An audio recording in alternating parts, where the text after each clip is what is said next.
Et salut tout le monde, bienvenue dans cette nouvelle vidéo de course. Aujourd'hui, on se retrouve pour le Critérium de Thoin, un circuit tout plat de 1,3 km à parcourir pendant 1h20 plus un tour. Assez particulier, un critérium bien belge avec 45,5 km/h de moyenne, avec évidemment énormément de tension, des risques de chute, des chutes, tout ça est dans la vidéo. Pour ceux qui le voudraient, nous sommes mercredi, mais ce vendredi, il y a la course avec 100% de l'étape en ligne, donc c'est-à-dire du premier kilomètre au dernier kilomètre, tout sera disponible, une version full, parce que forcément c'est une course qui est courte, c'est un critérium, donc j'ai pu tout filmer.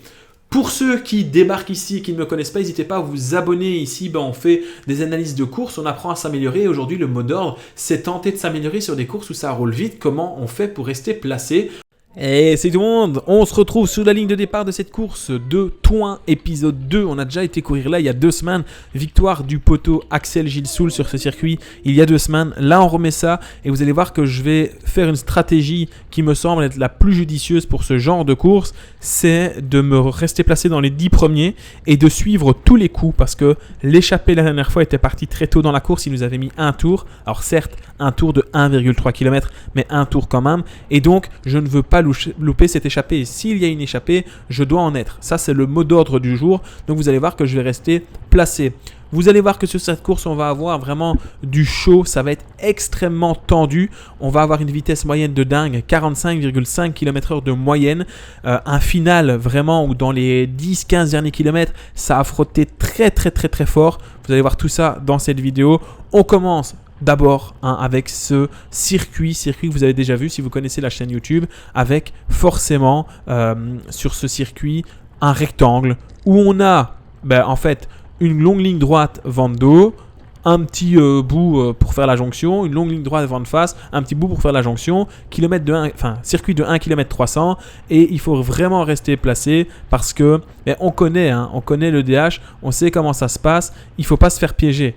Il ne faut pas se faire avoir bêtement. C'est un circuit où c'est très roulant, où on va rouler tout le temps, presque à au-dessus de 50 km/h. On est quand même assez nombreux à la course ce jour-là. On doit être à peu près 70-72 coureurs. Donc il faut vraiment rester placé, parce que si on est trop derrière, ça va tellement rouler vite et tellement étiré qu'on ne peut jamais récupérer. Donc vraiment le mot d'ordre ici, et je sais que beaucoup d'entre vous m'avaient dit: Alexandre, reste placé, roule devant. Maintenant que j'ai la forme, je peux rouler placé, je peux rouler devant. Donc stratégie, rester dans les 10 premières places, suivre les coups, ne pas attaquer soi-même, c'est-à-dire qu'on va essayer de prendre l'échappée, mais sans jamais être à l'initiative de l'échappée. Parce que forcément, quand tu es à l'initiative de l'échappée, tu te mets déjà une balle dans le pied, tu te tires une grosse cartouche et puis tu te fais contrer et tu n'arrives plus à suivre. Donc là, l'objectif, ça va être d'espérer que ça fasse comme il y a 2 semaines, c'est-à-dire des attaques, et que finalement, on ait tout simplement une cassure et que je sois dans la bonne partie de cette cassure. Donc vous allez voir que je vais rester assez bien placé. Attention tout de même au surnombre de l'équipe des zèbres. Donc c'est les maillots avec tout simplement des zébrures, des rayures noires et blanches. Ils n'ont pas tous exactement le même maillot parce qu'ils ont beaucoup de champions distinctifs. Je crois que le champion de Wallonie est chez eux. Ils ont différents champions qui sont là. Donc ils ont des maillots parfois un peu différents, mais moi je sais qu'ils sont en surnombre. Et en ce début de course, ils vont vraiment jouer à ça, c'est-à-dire attaquer et un petit peu laisser le poids de la course sur les autres. Donc il va y avoir plein de tentatives d'échapper. Moi je vais rester placé pendant toute la première partie de course, mais malheureusement vraiment il n'y a aucun coup, aucune échappée qui va réussir à prendre de l'avance. Ça va rouler très vite. Le début de course va quand même être moins intense que le milieu et la fin de course, vu qu'on a démarré sur du 42,5-43 km/h de moyenne. C'est après vraiment que ça a accéléré. On pensait qu'il allait avoir une échappée, qu'il allait pouvoir s'en sortir, et finalement non. Alors vous voyez ici que je prends un petit peu des écarts. Ça va arriver comme ça souvent parce qu'en fait il y a des coureurs qui ont fait l'effort, qui s'écartent et donc ils laissent un trou. Mais il n'y aura pas trop de soucis. Chaque fois, je vais rentrer. Mais quand c'est arrivé, je me suis dit, mais mon Dieu, moi déjà, je suis en 4e position et j'ai déjà dû boucher un trou, etc., faire un petit effort de 1 ou 2 secondes. Mais alors imaginez le coureur qui est en 70e position, qui doit faire un effort de dingue. En fait, il récupère jamais. Mais vraiment jamais, jamais, jamais, jamais. Donc sur ce genre de circuit ultra roulant, il faut vraiment rester placé. Parce que regardez ici, moi je suis à nouveau à 200 watts, 100 watts, 150 watts. Ça me permet de récupérer. On se retrouve un petit peu plus loin. On avait ce coureur, Antoine Deruel, qui avait tenté d'attaquer, il a été repris. À droite, on avait un petit groupe de 5-6 coureurs qui avaient tenté d'attaquer, ça ne fonctionne pas. Donc sur la gauche, ça réattaque, ça contre. C'est ça que je voulais vous dire tout à l'heure. En fait, je suis les cours, regardez. Je vais mettre dans les roues, etc. Et systématiquement, tout le début de course, ça a fait ça. C'est-à-dire qu'on avait un groupe qui attaquait, ça ne partait pas, il se relevait, ça contrait, et ainsi de suite, ainsi de suite, ainsi de suite. Il y avait tout le temps du monde pour rouler, ce qui explique pourquoi on va avoir une vitesse moyenne aussi stratosphérique. Parce que pour des coureurs amateurs, un mardi ou mercredi soir il me semble, après le boulot, aller faire une course de plus de 60 bornes avec 45,5 km/h de moyenne, il faut quand même, c'est quand même assez violent, même si le circuit est plat et qu'il n'y a pas trop de relance, c'est quand même assez violent. Vous allez voir sur ce circuit, on va avoir vraiment des moments chauds, ça va frotter très très fort, donc vous verrez tout ça. Revenons à la course. Ici, on a donc l'équipe des zèbres justement qui sont en train de faire un tempo de sénateur parce que forcément personne ne veut prendre des relais. Mais systématiquement, ils sont entre 3 et 5 dans les bonnes positions. Regardez, ça roule. Et l'air de rien, il faut tout le temps faire l'effort. Ici, je suis à plus de 600 watts. Il faut tout le temps faire l'effort parce que si tu ne fais pas cet effort-là, tu te retrouves derrière et pour remonter c'est un enfer, c'est vraiment un enfer. On verra plus tard, à un moment je vais redescendre un petit peu pour m'alimenter, etc. Et parce que la course va être un petit peu creuse, vous allez voir que pour remonter c'est pas si simple que ça. Et juste ici vous avez pu visualiser, juste sur une accélération de 2 ou 3 coureurs, les autres suivent le rythme et il faut faire un gros effort pour revenir. Donc c'est assez violent, c'est une course quand même où c'est des séries de 30-30, j'ai bien bossé la PMA ce jour-là. On avance encore un petit peu plus. J'avais un petit peu reculé, je vais essayer de regrappiller des places que j'ai perdues. En fait, j'étais devant, mais à force de rester devant, si tu n'es pas concentré, si tu ne fais pas l'effort tout le temps, tu perds ta place. En fait, si tu n'es pas en train de récupérer des places, t'en perds. Donc là, j'ai perdu quelques places, alors pas grand-chose, peut-être 2-3 places par tour, mais en 10 km, c'est-à-dire que j'ai perdu entre 10 et 20 positions. Donc là, je vais tout faire pour aller récupérer ces positions.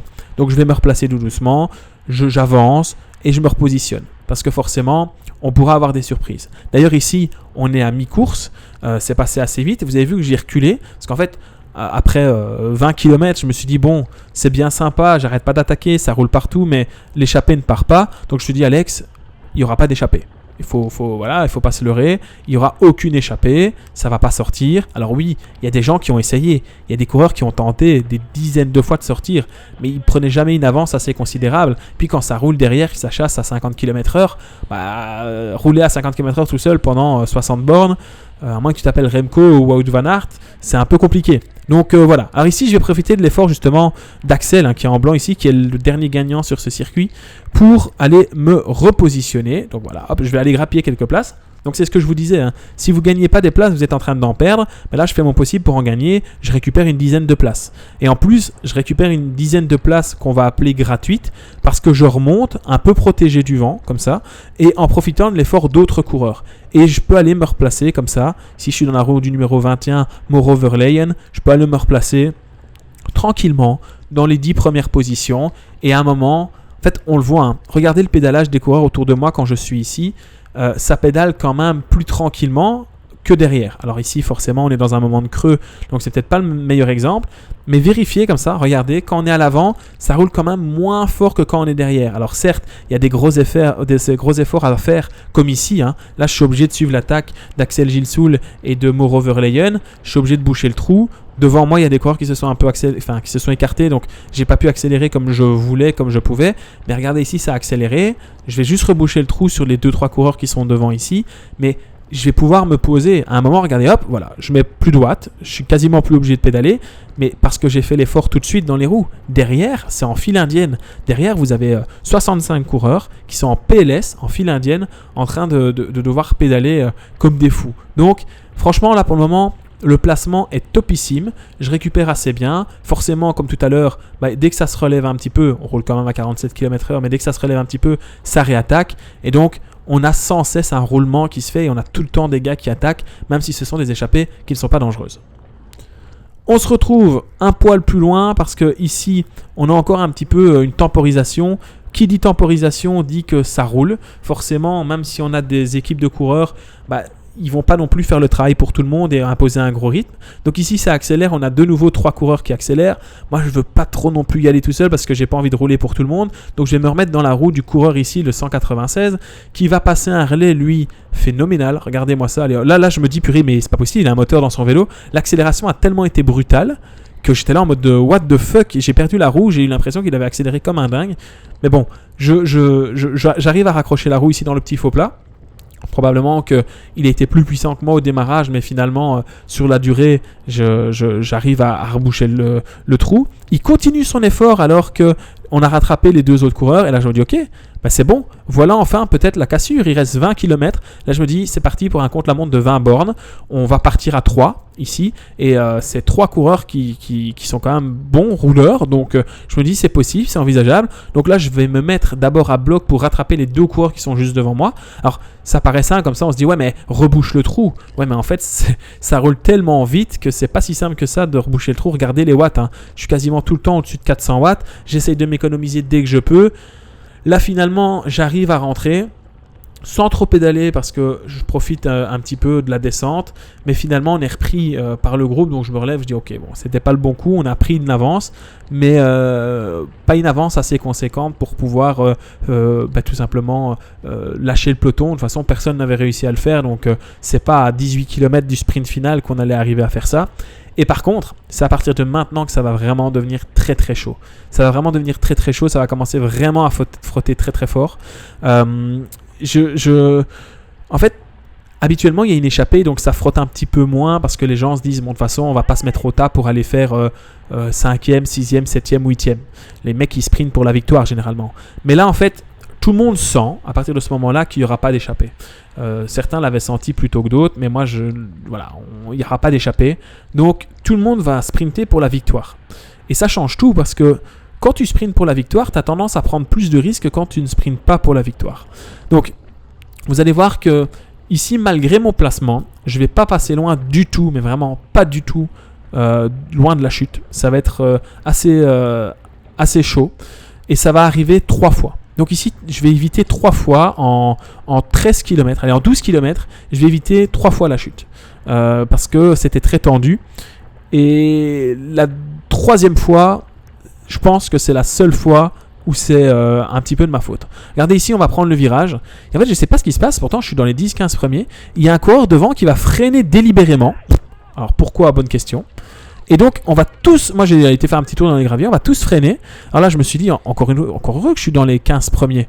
Parce que si j'étais ceux qui étaient encore une fois en 60e position, qui ont subi la petite relance là due au freinage, heureusement il n'y a pas de chute, mais c'est pas passé loin. Mais ceux qui étaient derrière, ils ont dû aussi remettre une relance terrible, mais vraiment terrible. Regardez, juste avec le petit freinage, regardez les vitesses qu'on va atteindre ici, juste pour reboucher les trous. On est à 53 km/h. On est 54 km/h dans un faux plat montant. Juste pour reboucher les trous sur les premiers qui n'ont pas été dérangés par la chute. Et je suis en 15e position. Imaginez la relance et le trou qu'il y avait pour le gars qui était en 60e position. Je crois que vous aurez compris, restez placé devant. Je sais que ce n'est pas toujours faisable. Il y a des jours où on n'a pas le mental pour rester à l'avant. Ça m'arrive quand même assez souvent. Mais bon, voilà. Alors ici, on a le champion de la province du Brabant Wallon, Namur, Luxembourg, ici à droite, qui accélère. Donc je vais prendre sa roue et je garde toujours ma tactique, surtout à 5 km de l'arrivée. Je me dis, je reste dans la roue. Là, il reste 4 tours, ça y est. Je reste dans la roue. Soit ça passe et je prends pas trop de relais et on arrive à s'échapper. Et si on est devant, je prends des relais. Soit je ne le relais pas. Et donc pour le moment, il fait un gros effort. Je suis à 600 watts dans sa roue. Donc ça veut dire qu'il n'a pas trop envie que je le relaie à ce moment-ci. Et je suis dans sa roue et je pousse. Et à un moment, ça va ralentir un petit peu. Et là, je me dis, ok. J'ai 2 choix. Soit je me retourne, je regarde où sont les autres et ça passe. Et en fait, là, il va me demander le relais. Je vais attendre. Je vais profiter du virage ici pour jeter un coup d'œil derrière. Et je remarque qu'en fait, il y a un trou qui s'est fait. Donc là, je vais accélérer. j'accélère et le but c'est de revenir sur le petit groupe qui est à l'avant, composé encore une fois d'Axel Gilsoul qui a gagné la dernière fois sur ce circuit et qui était dans un petit groupe comme ça où il a attaqué, où le peloton ne l'a plus jamais revu, ni l'échappé d'ailleurs. Donc je me dis, il y a peut-être moyen que ce soit le bon groupe. Sauf que, pas de chance, encore une fois, quand on arrive ici, on se retourne, derrière c'est rentré. Bon, c'est pas vraiment un effort inutile parce que ça aurait pu passer. Entre temps, on a encore une fois l'équipe des zèbres qui contre. Moi, je me mets directement dans les roues. Parce que bon, il faut pas non plus se faire piéger inutilement. Là, si je me dis j'ai fait un effort, je me remets derrière. Tous les efforts que j'ai fait pendant la course pour rester placé, ils sont vains et c'est embêtant. Donc je vais me repositionner. Et ici, on va avoir un deuxième truc qui est très chaud. Regardez, vous allez voir un coureur en bleu clair qui va apparaître très bientôt.